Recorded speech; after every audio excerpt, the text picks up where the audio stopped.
स्वागत छ भाइ बहिनीहरुलाई नेपाल अनलाइन स्कुलमा। हामी फोर्स भन्ने च्याप्टर तपाईहरुको च्याप्टर नम्बर 1। आज हामी फोर्स भन्ने च्याप्टर एकदमै ठूलो च्याप्टर हो हेर्नुस्।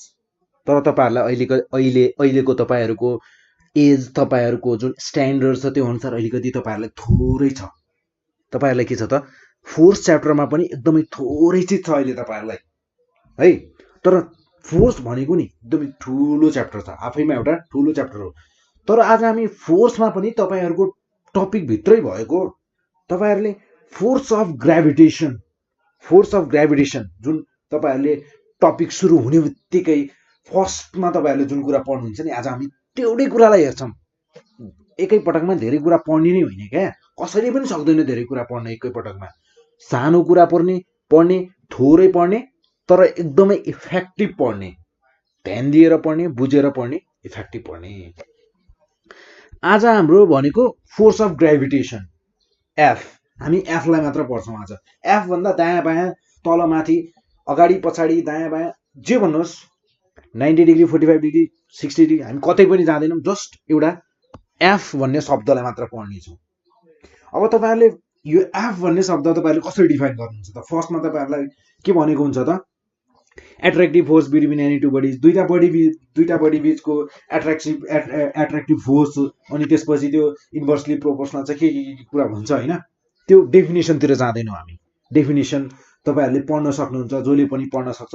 त्यो कुराहरु डेफिनेसन रटेर तपाईहरुले मजाले सक्नुहुन्छ। तर आज रट्नुहुन्छ, 2-4 दिनपछि तपाईहरुको एक्जाम सिद्धिन्छ, त्यसपछि तपाईहरुले त्यो अरु कसैलाई बुझाउन सक्नुहुन्न। त्यो पढेर हाम्रो भएन।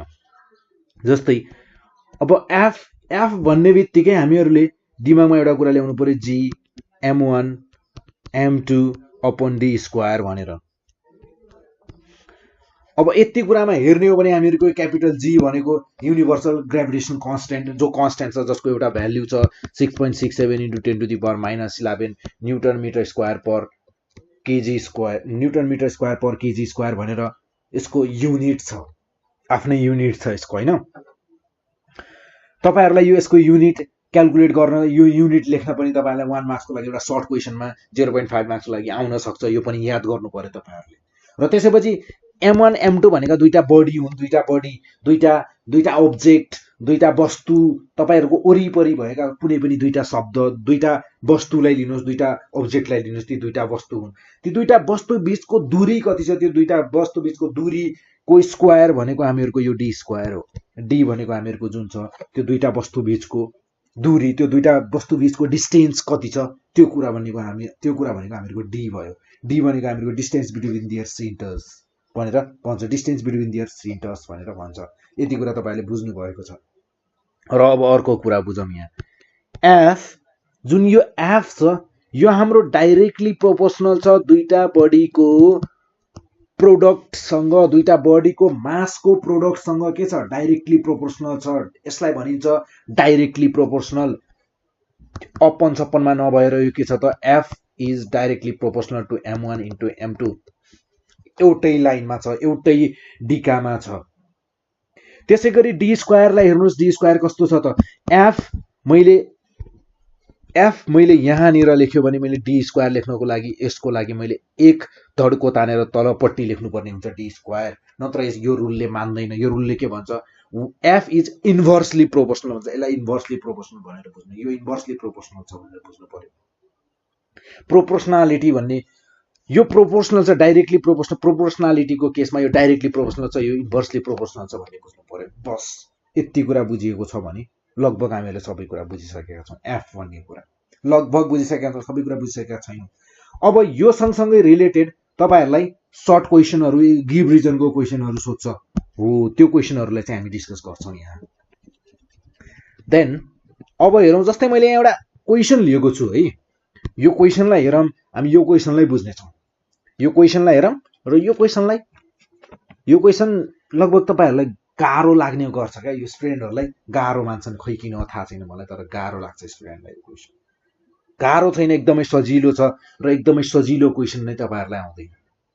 बुझ्नु पनि, यो क्वेशन तपाईहरुलाई आउँदैन भने तपाईहरुले एफ भन्नेको शब्द बुझ्नु भएको छैन। बुझ्नुभयो? एफ बुझ्नु भएको छैन। अब हामीहरुलाई जस्तै यो क्वेशन पढौं। क्वेशनमा के भनेको छ भने हामीहरुलाई What will be the change in gravitational force? आयो फेरि ग्रेभिटेशनल फोर्स एफ को कुरा नै. What will be the change in gravitational force when distance between the two bodies becomes double? जुन हामीहरुको डिस्टेन्स त्यो डी के भनेको छ त यहाँ डिस्टेन्सलाई डबल गरिएको छ. When distance between two bodies becomes double. दुईटा बडी छन् m1 m2 मास भएका र त्यो दुईटा बडी बीचको डिस्टेन्स अहिले d छ मान्नुहोस्. त्यतिखेर हामीहरुको f भनेको के हुने भयो त दुईटा बडी बीचको डिस्टेन्स दुईटा बडी m1 m2 त्यो दुईटा बडी बीचको डिस्टेन्स हामीहरुको d छ. हामीहरुको ग्रेभिटेशनल फोर्स के हुने भयो त g m1 m2 upon d square. एकदमै इजी छ. यो सबैलाई इजी लाग्छ. यो सबैले गर्छन् सबैले लेख्छन् यसलाई. र हामीहरुलाई कसले दिएको त यो हामीहरुलाई यस्तो हुन्छ भनेर कसले भनेको त यो कुरा चाहिँ हामीहरुलाई भन्नुभएको न्यूटन सरले भन्नुभएको. न्यूटन्स ल भनिन्छ यसलाई. न्यूटन्स ल अफ ग्रेभिटेसन भनिन्छ यसलाई. न्यूटन्स ल अफ ग्रेभिटेसनले के भन्छ त F is directly proportional to product of two bodies masses and inversely proportional to the distance between their centers. Square of distance between their centers भनेर भन्छ. र अब हेरौँ है यहाँसम्म ठीक छ. फर्स्ट केस हामीहरुको के छ ओरिजिनल्ली यो छ. अब के गरियो भने what will be the change. यसमा चेन्ज गरिएको जे पनि चेन्ज गरिन्छ यसमा चेन्ज गरिन्छ. ओरिजिनल्ली हामीहरुको फोर्स अफ ग्रेभिटेशनल फोर्स भनेको यो हो. यसमा जे पनि चेन्ज गरिन्छ जे पनि हामीले चेन्ज गर्छौं यसमा चेन्ज गर्छौं. ओरिजिनल्ली जे छ त्यसमा चेन्ज गर्ने हो. कुनै नयाँ हामीहरुले रुल बनाएर चेन्ज गर्ने होइन. जब नयाँ रुल बनाएर चेन्ज गर्न थाल्नुहुन्छ तब तपाईहरुलाई यो क्वेशन गाह्रो लाग्न थाल्छ. हामीहरुको ओरिजिनल्ली हामीहरुसँग के छ एफ छ. एफ बाटै जाउँ. हामीहरुसँग जे छ त्यहीबाट जाने हो. हामीहरुसँग जे छ त्यही कुरालाई नै पहिले गर्ने हो. त्यही कुरालाई नै अब्जर्भ गर्ने हो. जस्तै हामीले यो क्वेशनलाई गरेका छौं. यो यहाँ गरिरहेका छौं. हामीहरुसँग एफ छ. F is equals to G m1 m2 upon d square. हामीहरुसँग यो अलरेडी छ. र अब हामीहरुलाई क्वेशनले भन्छ हामी क्वेशनतिर जाउँ. धेरै बाहिरको कुरा नगरौँ क्वेशनतिर जाउँ ल. When distance between two bodies becomes double भनेर भन्छ. Mass of the body kept constant. यसले के भन्यो हामीहरुको जुन यो ओरिजिनल छ ओरिजिनलमा के गरिएको छ भन्छ त मास सेम राखियो भन्छ. मास सेम राखियो भनेर भनेको छ. र त्यसपछि के गरियो त तर हामीहरुको जुन डिस्टेन्स त त्यो दुईटा अब्जेक्ट बीचको डिस्टेन्स त त्यो डिस्टेन्सलाई के गरिएको छ त यहाँ डबल गरिएको छ भन्छ. डबल भनेको के एकलाई मैले डबल गरे भने कति हुन्छ 2. 2 लाई डबल गरे भने मैले कति हुन्छ 4. 4 लाई डबल गरे भने 8. अब जस्तै मेरो यहाँ d छ. यो d लाई मैले डबल गरे भने के होला त 2d होला. ट्रिपल गरे भने के होला 3d होला. फोर्थ गरे भने के होला त 4d होला. त्यसैगरी 5d 6d 7d हुन्छ. हामीहरुले यहाँ जस्ट के गरेका छौं डबल मात्र गरेको छ. कस्तो इजी छ. डबल मात्र भनेको छ. हामीहरुको त त्यो double triple 4th 5th 6th कति हुन्छ. तर हामीहरुलाई त्यति धेरै नम्बरहरु मध्येमा पनि सिर्फ डबल मात्र भनेको छ. कस्तो इजी छ त. त्यसपछि यसमा हामीहरुलाई यो डबल गरियो भनेको छ भने अब फेरि हामीहरुले डबल केही चेन्ज भइसकेको छ भने हामीहरुले फेरि फोर्स निकाल्नु पर्यो. एफ निकाल्नु पर्यो. अब मैले फेरि यहाँ एफ लेख्यो भने मेरो माथि पनि एफ छ तल पनि एफ छ. अलि यो कता कता नमिले जस्तो एउटै हो कि जस्तो लाग्यो तर एउटै पक्कै होइन. सो अब हामीहरु यसलाई छुट्याउनको लागि यसलाई f1 भनिदिन्छौं यसलाई f2 भनिदिन्छौं. f1 भनेको मेरो ओरिजिनल हो. f2 भनेको जब f1 मा केही चेन्ज गरिन्छ त्यसपछि आएको फोर्स ग्रेभिटेशनल फोर्स भनेको मेरो f2 हो.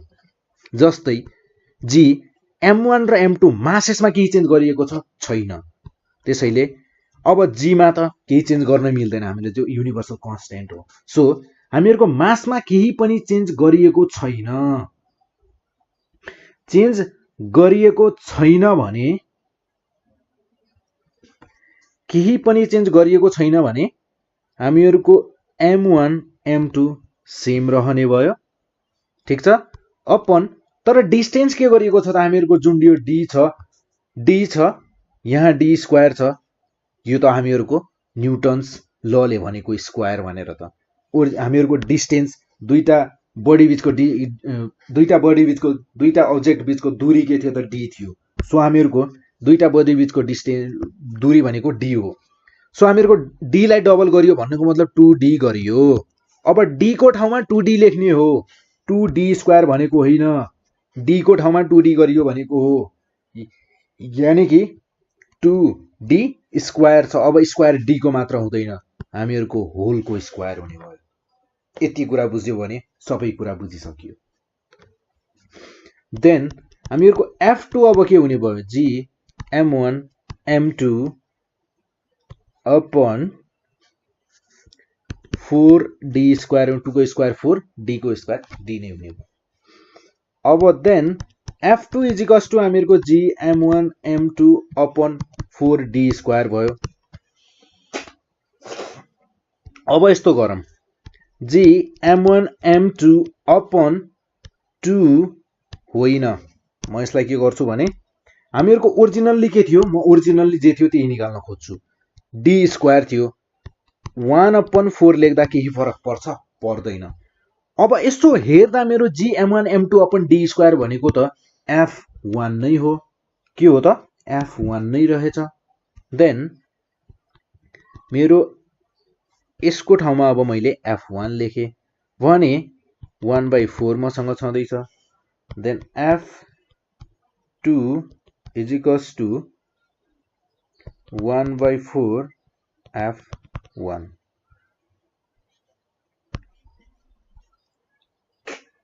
यानी कि हामीहरूले यो एक्सप्रेसनलाई हेर्ने हो भने, हामीहरूले यति मात्र एक्सप्रेसनलाई हेर्ने हो भने f2 भनेको हामीहरूको फोर्स 2, हामीहरूको जब डिस्टेन्स दुईटा बडी बीचको डिस्टेन्सलाई डबल गरिएको छ तब हामीहरूको ग्रेभिटेसनल फोर्स हेर्ने हो भने f2 हेर्ने हो भने हामीहरूको f2 के छ त, f2 भनेको त हामीहरूको कति हुने रहेछ त, यदि हामीहरूको डिस्टेन्स डबल गरिएको छ भने हामीहरूको ओरिजिनल्ली जति फोर्स थियो f1 जति फोर्स थियो त्यसलाई 4 ले डिभाइड गर्दा मात्र हामीहरूको फोर्स 2 सँग इक्वल हुने भयो। यानी कि फोर्स 2 त एकदमै कम हुने रहेछ। कति कम हुने रहेछ त, 4 टाइम्सले कम हुने रहेछ, 4 टाइम्सले हामीहरूको फोर्स डिक्रिज हुने रहेछ। यानी कि हामीहरूको यदि डिस्टेन्स डबल गरियो भने हामीहरूको के हुने रहेछ त, force of attraction between two bodies decreased by 4 times, 4 टाइम्सले डिक्रिज हुने रहेछ। त्यसै गरी अब मानौ हामीहरूको अहिले डबल गरिएको छ, अब त्रिपल गरियो, मानौ त्रिपल गरियो भने के हुने भयो त, त्रिपल गरियो भने 2 को ठाउँमा 3 आउने भयो, जस्ट अरु प्रोसेस सेम हो। यानी कि 3 को स्क्वायर हामीहरूको 9 हुने भयो, 9 टाइम्सले के हुने भयो त, हामीहरूको फोर्स डिक्रिज हुने भयो। हामीहरूले त्यसरी बुझ्नु पर्यो। देन अब यो त हामीहरूको डिस्टेन्सको कुरा भयो। त्यसै गरी हामीहरूको मास पनि त चेन्ज गर्न सकिन्छ यहाँ। जस्तै f1 is equals to g m1 m2 upon d square छ।